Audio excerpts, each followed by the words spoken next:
আমরা 5ই আগস্টের পরে মির্জা আব্বাসের কান্না দেখেছি, আমরা রিজভির কান্না দেখেছি, বিজয়ের কান্না বলা চলে। কি কৃতজ্ঞতা প্রকাশ করেছিল তারা এই জুলাই যোদ্ধাদের প্রতি।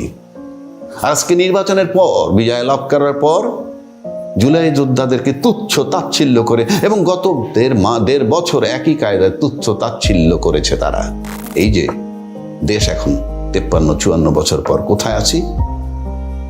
আসলে বাংলাদেশে মুক্তিযুদ্ধের চেতনা ধারণ করে না এই দ্বিদলীয় শাসন বা দুটি দল যারা আছে তাদের অ্যাকশনে আমার কাছে মনে হয় নাই যে তারা মুক্তিযুদ্ধের চেতনা লালন করে। এটা অ্যাবসলিউটলি পলিটিক্যাল, মানে মুক্তিযুদ্ধের চেতনা তারা লালন করে।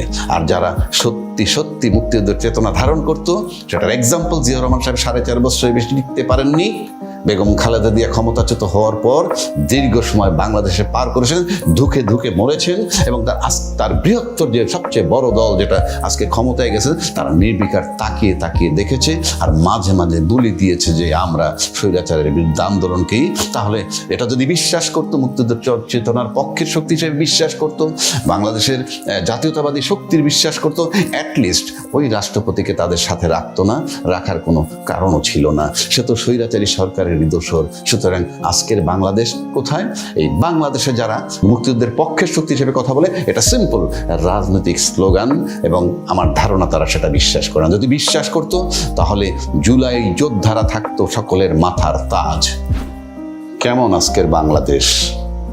যদিও কথাটাতে একেবারে এখানে বর্তমান রাজনীতির সাথে খুব সম্পৃক্ত তা নয়, আবার একেবারে সম্পৃক্ত নয় তাও নয়। অর্থাৎ আমি বলতে চাচ্ছি আমরা কেমন বাংলাদেশে আছি, আমরা কিভাবে বাংলাদেশে জাজমেন্ট নেই। যারা রাজনীতি করে কিংবা রাজনীতির বিষয়ে আলোচনা করে, তারা তাদের সম্পর্কে কি ধরনের বিরূপ মনোভাব কিংবা কি ধরনের ট্যাগ লাগানো হয় এবং কেন লাগানো হয়, সেই বিষয়গুলা বিশেষ করে লাগানো হয় কেন, সেটা দিয়ে